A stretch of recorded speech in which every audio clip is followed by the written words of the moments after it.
Hello everyone, a pleasant day. I am Alan Sumili Bulay Bulay. This is the continuation of Lesson 2, the globalization of world economies. So I will be discussing Part 6 that has something to do with economic globalization today. So before we're going to further discuss, let us first define what is economic globalization. So, economic globalization refers to the increasing interdependence of the world economies as a result of the growing scale of cross-border trade of commodities and services, flow of international capital, and wide and rapid spread of technologies. Examples: globalization of trade or exchange, production, corporations, labor, direct investment, and capital. Say that in the past, most corporations were linked or identified with a country, but today, corporations are now transnational. Companies move their production and capital to any market that will benefit the company or increase profits and share values. For example, Coca-Cola, Shell are all over the world. From a historical perspective, there have been two waves of globalization. The first wave started in the 19th century and came to an end with the beginning of the First World War. The second wave started after the Second World War and is still continuing. Over the last 2 centuries, trade has grown remarkably, completely transforming the global economy. Today, about 1/4 of total global production is exported. Understanding this transformative process is important because trade has generated gains, but it has also had important distributional consequences. Initial responses by the nationalist and leftist groups of closing national economies to world trade will no longer work. Economic globalization today says initial responses by the nationalist and leftist groups of closing national economies to world trade will no longer work. Another, as the world has become too integrated, some forms of international trade remains essential for countries to develop in the contemporary world. Global economic integration is not a new phenomenon.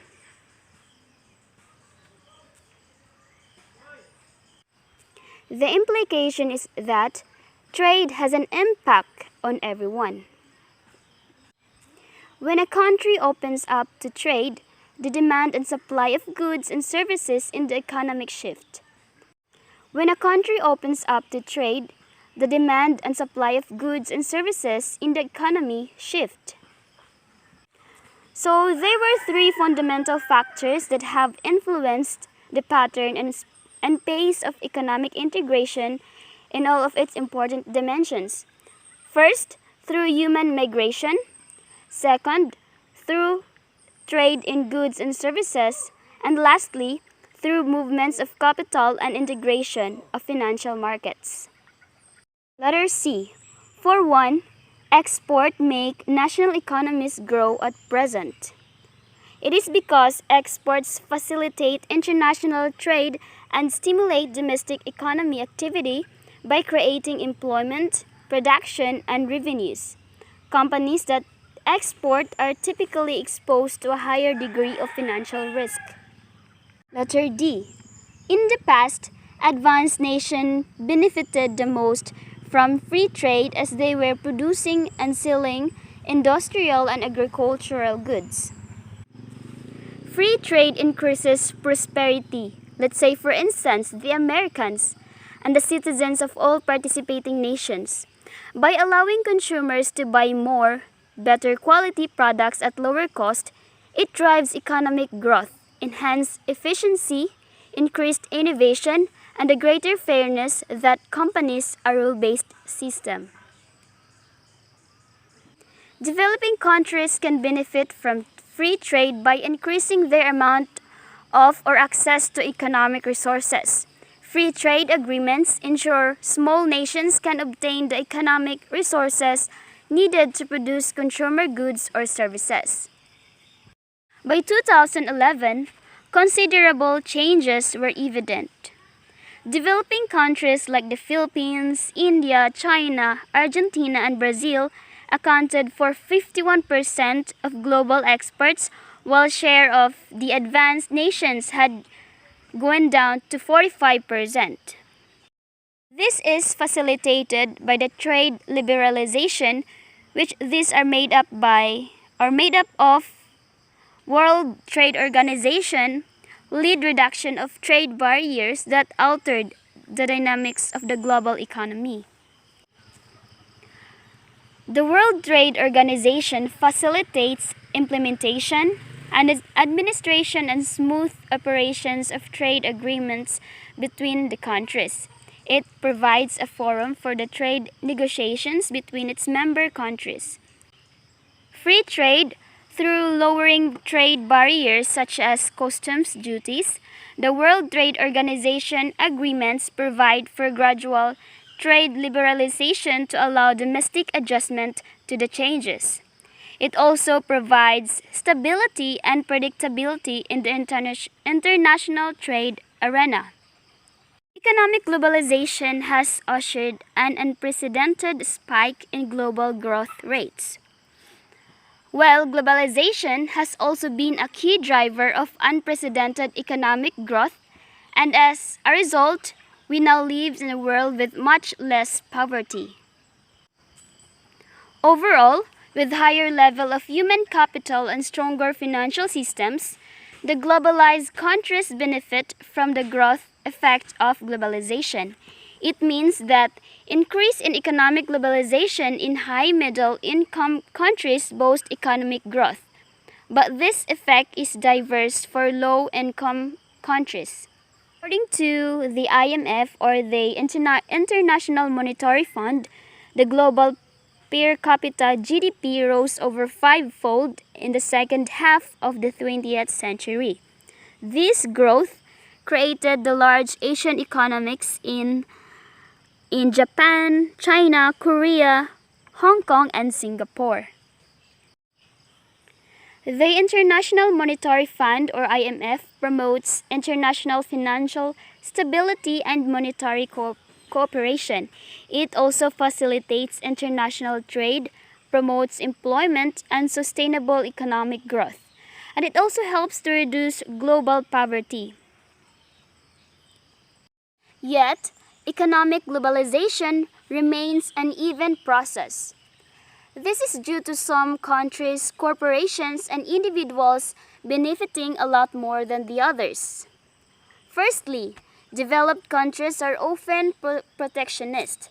These countries repeatedly refuse to lift policies that safeguard their primary products that could otherwise be overwhelmed by imports from the developing world.